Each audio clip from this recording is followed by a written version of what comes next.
De esta semana va a ser el diseño curricular jurisdiccional, ¿sí? Para tener un orden, para tener específico la formación que vamos a dar como profes o que va a dar la facultad para una formación docente, se necesita un diseño, ¿sí? Curricular que tenga una normativa, una constitución normativa, ¿sí? Que ya va a explicar las metas generales de una política educativa nacional y por supuesto específica de los diversos niveles educativos. Al principio, en este apartado, te va a hablar de qué entiende el diseño curricular como a la educación física, ¿sí? La va a entender como una disciplina pedagógica que va a intervenir en el sujeto, en las personas, de una manera intencional y sistemáticamente en su formación corporal y motriz, ¿sí? Por supuesto, siempre colaborando con su formación integral de toda la persona, ¿sí? Con la apropiación de saberes y a la vez siempre van a estar involucrados el contexto social y cultural en donde estén insertos las personas y los docentes y estas prácticas docentes. Primero que tienen que leer la primera parte, yo acá les hice un pequeño resumen para que entiendan que se va a dividir, habla de dos leyes. Tenemos por una parte la Ley de Educación Nacional y después la Ley de Educación Provincial. Se dividen las dos. Tenemos los números de las leyes y después cada artículo. En la Ley Nacional van a ver que nombra permanentemente la 20.206 y tiene todos esos artículos que ven, 11, 27, 20, 30, 71, 33, 32 y 8. La 2655 no nombra artículos, dan conceptos generales, pero a la vez las nombra. Y por otra parte tenemos la ley provincial, que tenemos estos artículos. Los más importantes, 7.723, 6.457 y nombra la 4934. Vamos a ver primero la ley nacional.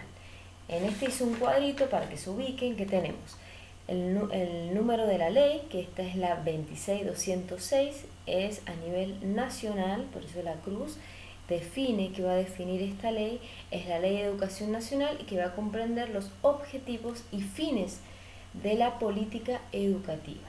Y acá sí nos vamos a encontrar con estos artículos, ¿sí? Que tenemos 5. Primero te va a decir el artículo 11, que te va a hablar. Te va a hablar que hay que brindar formación corporal, motriz y deportiva, favoreciendo siempre el desarrollo de todos los educandos y su inserción en la sociedad. Después vamos a tener el artículo 20, que es igual, pero se va a tratar de lo que es la formación inicial, después el artículo 27 de la educación primaria, el artículo 30 de la educación secundaria. Es exactamente lo mismo, nomás que va cambiando lo que es inicial, primaria y secundaria. Y después tenemos el artículo 32, que el artículo 32 se va a dirigir a la creación de espacios extracurriculares fuera del horario escolar para que los niños jóvenes efectúen estas actividades físicas ligadas al arte, la educación física, deporte, recreación, ¿sí? Entonces, para que ustedes entiendan, tienen que dar una leída de estas primeras 2 páginas y bueno, esto sería un pequeño síntesis. Después te va a hablar de lo que es la definición del deporte para el diseño curricular. Te va a decir que entiende al deporte como una actividad desarrollada que va a tener fines de formación, competición y recreación, ¿sí? Que siempre el objetivo va a ser desarrollar a la persona de manera integral, psíquico, físico y social de la población, manifestándose siempre la cultura y el lugar donde está inserto la persona. El deporte va a tener un factor educativo y cultural permanentemente, va a ayudar a la formación integral y por supuesto va a tener uno de los recursos importantes, que es preservar la salud. Después de eso van a ver que la ley 20.655, que es una ley nacional, la ley del deporte, que determina lo que corresponde al Estado, y acá vamos a ver objetivos. Recién vimos artículos, ahora vamos a ver los objetivos de esta ley, que tiene varios objetivos. Están enumerados de la A hasta la J en el cuadernizo.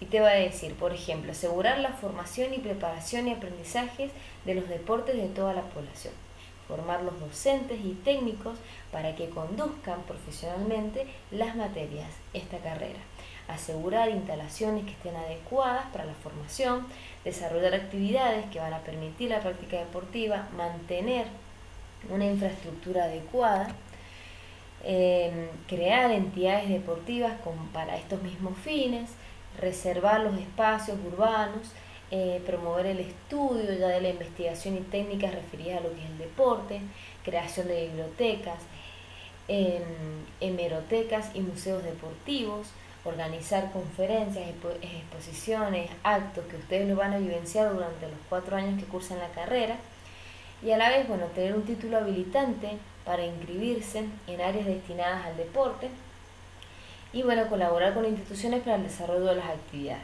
¿sí? Entonces, bueno, estos van a ser los objetivos que plantea esta ley nacional. Bien, después vamos a tener lo que es la ley provincial. Ya vimos lo que era lo nacional, ahora vamos provincial, tenemos el número del artículo que es 7723 y te va a decir cuál es su definición. Bueno, lo que quiere esta ley es regular el ejercicio de la educación física como una actividad libre, profesional e independiente, ¿sí? Hacia las personas que han egresado, por supuesto, mediante un título, los que se egresan y tienen el título. Esta ley creó el Colegio de Profesionales de la Educación Física, ¿sí? Crea el colegio.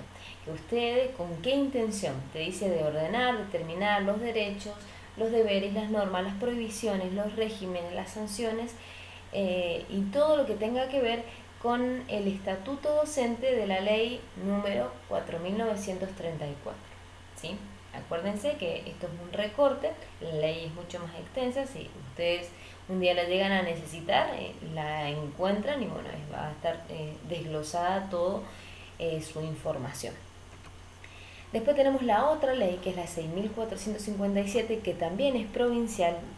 Sepan diferenciar las leyes nacionales de las provinciales, que te va a decir cuál es su definición. Que este va a tratar la 6.457 del deporte y la recreación, ¿sí? Que va a intentar dar orden al deporte y la recreación mediante planes en materias deportivas por medio del Estado provincial, quien va a orientar, asistirá y fiscalizará estas actividades, ¿sí? A la práctica deportiva.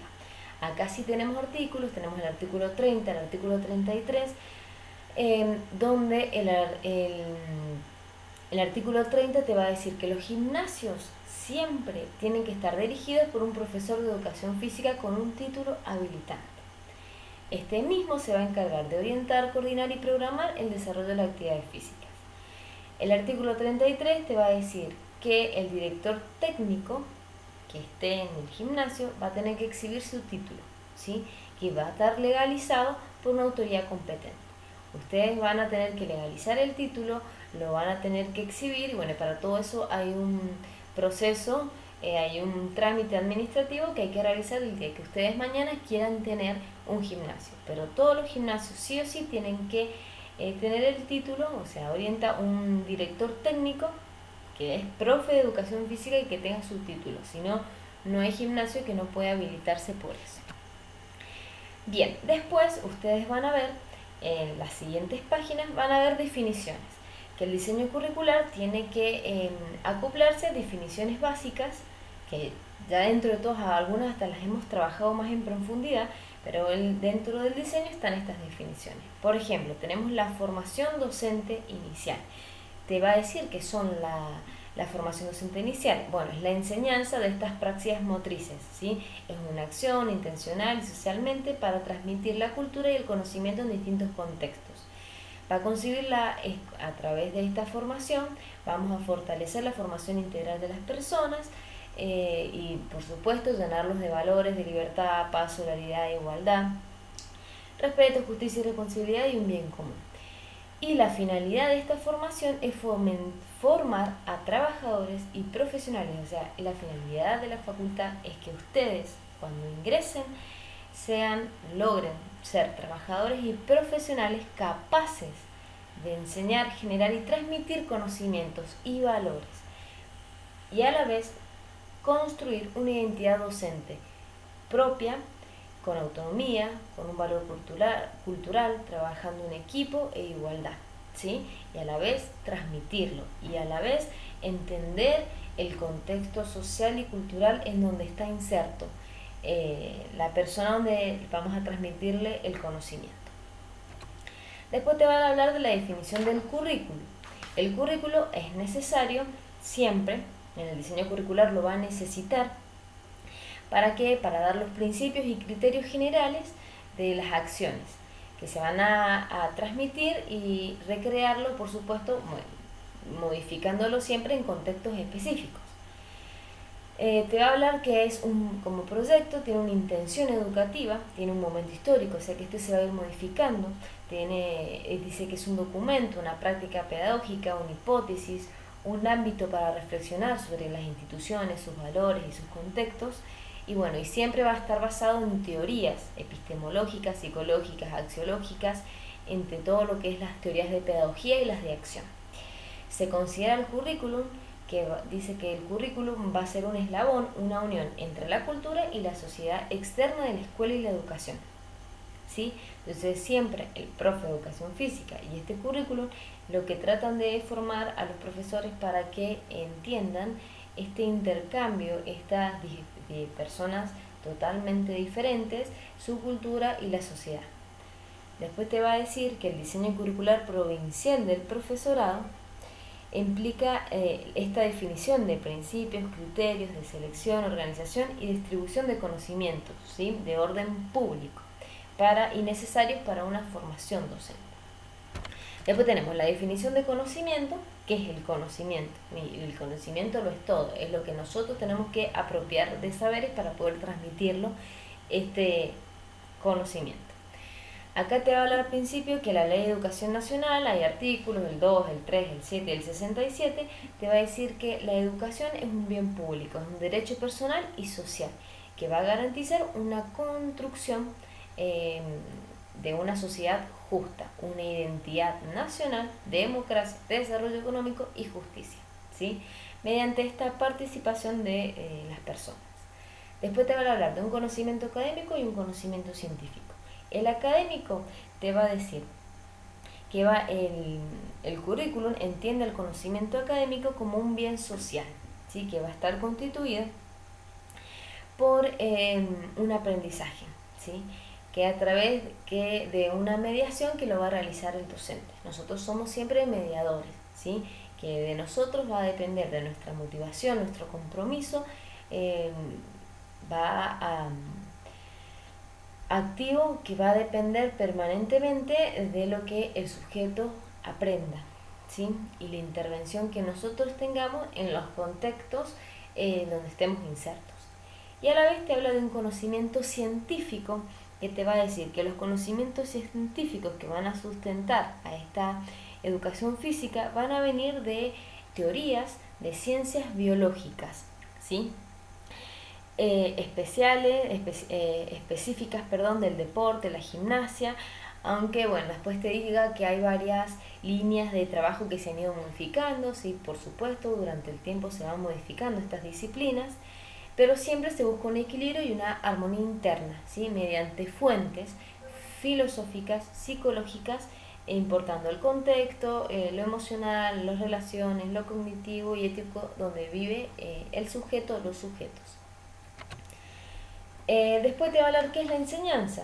Ahí en el apartado lean una pequeña síntesis de qué entiende la enseñanza. Este diseño curricular te va a decir que es un proceso, la enseñanza, de intervención pedagógica, donde el docente va a ser el mediador de estos contenidos, ¿sí?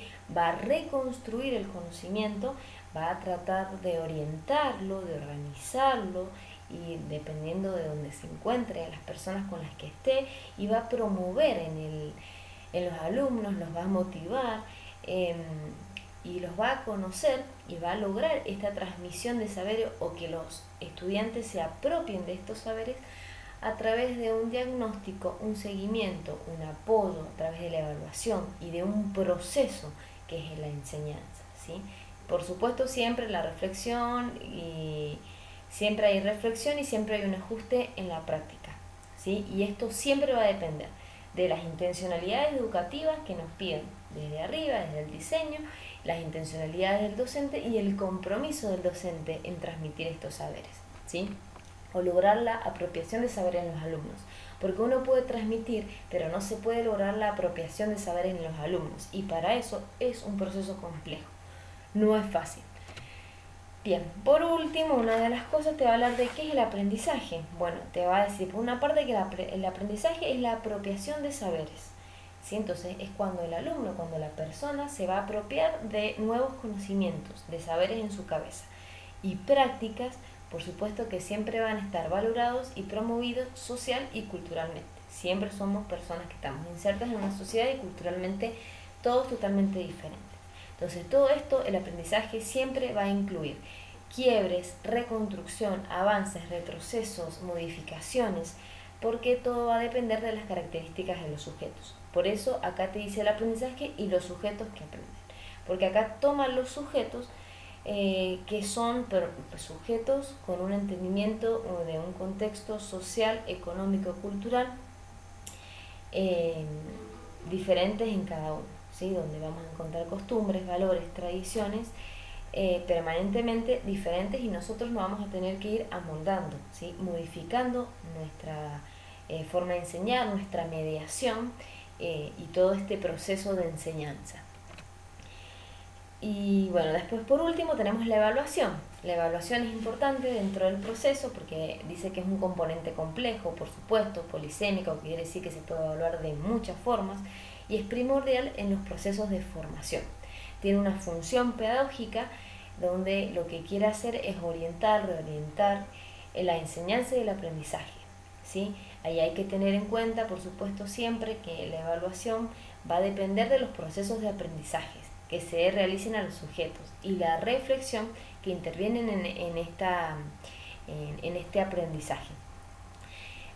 Por último, te dice que la evaluación se considera como un proceso sistémico, continuo e integral, formativo e integrador, que va a permitir poner en juego, dice que una multivariedad metodológica, o sea que muchos tipos de evaluación, metodologías para poder lograr la apropiación de saber. Si a través de la evaluación nosotros vamos a captar si entendió, si no entendió, que hay que modificar, que falta, ¿sí? Entonces a través de la integración de muchas instancias iniciales, diagnósticas, formativas y sumatorias. Hasta acá terminaríamos con la primera parte de diseño curricular, hasta la evaluación.